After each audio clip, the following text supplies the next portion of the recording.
Okay okay 1/1 conclusion తీసుకున్న అంశం మీద కృష్ణారెడ్డి గారు. బ్రహ్మనాయుడు గారు, ఇక్కడ ఒక అంశము పొలిటికల్ పార్టీలది, ఎవరైతే ఐపీఎస్లు ఐఏఎస్ల మీద ఎట్లయితే వేధింపులు, వాళ్ళకి నచ్చనటువంటి వాళ్ళ మీద చర్యలు ఎలా ఉంటున్నాయో, ఐఏఎస్లు ఐపీఎస్లు కూడా అదే తరహాలో గ్రూప్స్ గా తయారయ్యి కొంతమంది ఒక పార్టీకి సపోర్ట్ చేయటం, కొంతమంది ఇంకొక పార్టీకి సపోర్ట్ చేయటం, అలాంటి వాళ్ళే సమస్యలు ఎదుర్కొంటున్నటువంటి పరిస్థితి కూడా ఉంది. కానీ ఈ కేసులో మనం చూసినప్పుడు మాత్రం ఈ ముంబై నటికి సంబంధించినటువంటి కేసుకు సంబంధించినటువంటి వ్యవహారం దర్యాప్తు జరగటం లేదు, ఆవిడని తీసుకొచ్చి అక్రమంగా నిర్బంధించారనేటువంటి కేసు దర్యాప్తులో లేదు, అది నిలుపుదల చేసింది హైకోర్టు. కాబట్టి ఇప్పుడు అలాంటి ఆరోపణలు లేనటువంటి పరిస్థితి ఉంది. కాబట్టి ఐపీఎస్ల మీద పెట్టినటువంటి సస్పెన్షన్ ఎత్తివేయాల్సినటువంటి బాధ్యత ప్రభుత్వం మీద ఉంటది. అయితే అసలు వీళ్ళ మీద ఈ సస్పెన్షన్ ఎందుకు వేశారు, సస్పెన్షన్ కారణం ఏంది? ఏదో పాపం అని ముంబై నటి కోసం చేయలా. వైసీపీ ప్రభుత్వం ఉన్నప్పుడు తెలుగుదేశానికి సంబంధించినటువంటి నాయకుల్ని, మిగతా వాళ్ళని, ఇప్పుడు కిరణ్ రాయల్ గారు చెప్పారు కదా, కాంతిరాణ టాట అక్కడ ఐజీగా ఉన్నప్పుడు మమ్మల్ని ఏదింపులకు గురి చేశాడని, లేదా ఇంటెలిజెన్స్ చీఫ్ గా ఉన్న పిఎస్ఆర్ ఆంజనేయులు కొంతమంది తెలుగుదేశం వాళ్ళని వేధింపులు గురి చేయటం, లేదా ఇంకొకటో, ఇవన్నీ రాజకీయ పరమైనటువంటి కక్ష సాధింపు వ్యవహారంగా ఉంది. ఇది వీళ్లే కాదు, వైసీపీ ప్రభుత్వంలో ఇందాక నేను చెప్పాను కదా, ఏబి వెంకటేశ్వరరావుని ఎలా ఏ విధంగా చేశారు ఏంటి అనేది కూడా చూశాం కదా. ఆయన పాపం లాస్ట్ రోజు పోస్టింగ్ ఇచ్చారు ఆయనకి. ఈ డిస్టర్బెన్సెస్ అనేటువంటి ఈ రాజకీయ పరమైనటువంటి ఈ పార్టీలు ఇటు ఐఏఎస్ ఐపీఎస్ వీళ్ళ కూడా గ్రూప్స్ గా తయారు చేసి మొత్తాన్ని పరిపాలన అస్తవ్యస్తం చేసినటువంటి పరిస్థితులు ఉన్నాయి. ఇది వాళ్ళకి రాజకీయంలో గెలవటమే లక్ష్యంగా రాజకీయ పార్టీలు వ్యవహరిస్తున్నాయి. ఈ రాజకీయ పార్టీలు ఏది కూడా తక్కువ కాదు, అన్ని రాజకీయ పార్టీలు ఇలాగనే వ్యవహరిస్తున్నాయి అనేటువంటి విషయాన్ని ప్రజలు గమనించాలి అనేటువంటిది మాత్రం నేను సూచన చేయదలుచుకున్నా. ఈ విషయంలో ఇప్పుడు ముంబై నటి బాధితురాలా లేకపోతే నిందితురాలా, లేకపోతే అసలు ఈవిడ ఏంటి అనేటువంటి విషయాన్ని మనం ఏదో ఒక కేసును బట్టి చాల్చలేము. ఈ కేసులో ఆవిడ నిందితురాలు, బ్లాక్ మెయిలర్. రేపొద్దున ఇంకొక కేసులో ఏమైనా దర్యాప్తు జరిగితే ఆవిడ బాధితురాలుగా ఉండొచ్చు కూటమి ప్రభుత్వం చెప్పిన దాంట్లో.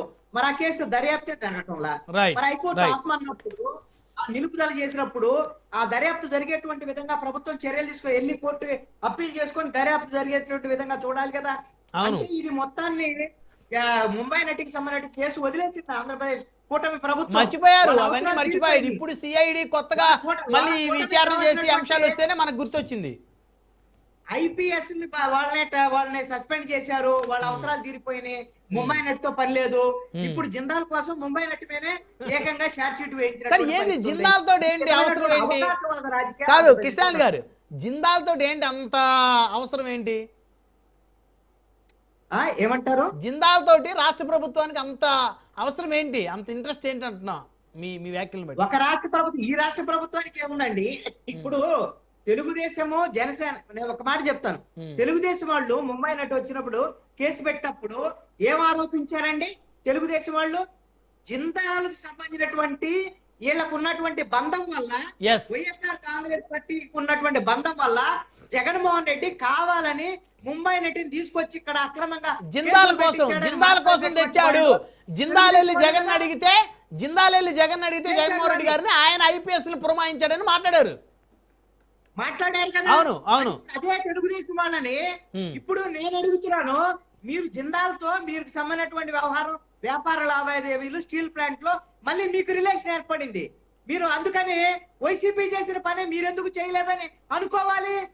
కూడా అదే చేశారండి. సమయం లేదు.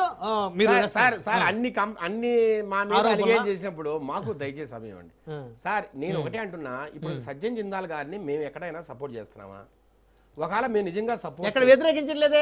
నేను అంటున్నా, అతను ఒక బిజినెస్ మ్యాన్, ఈ రాష్ట్రంలో పెట్టుబడులు పెడుతున్నారు, దానికి సంబంధించి లాభాలు చూసుకుంటాడు. అంటే 20,000 కోట్లతో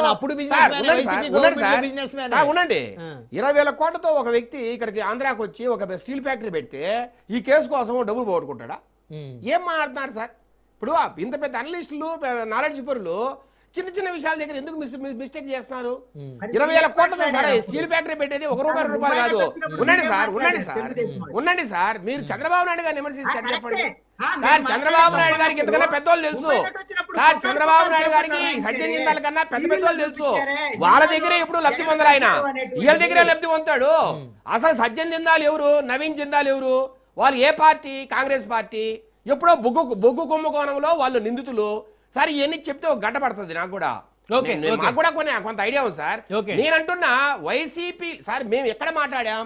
వైసీపీ గవర్నమెంట్ లో ఇంత దారుణంగా కేసులు పెట్టి వేధించాల్సిన అవసరం ఏంటి అంటే జగన్మోహన్ రెడ్డి గారికి జిందాల్తో ఏమైనా లింక్ ఉందా?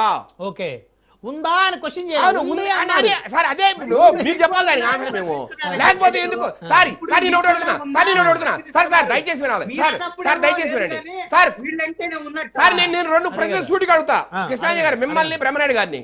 సార్ 2013 మే నుంచి స్టార్ట్ అయిందండి ఆమె డబ్బులు అడగడం.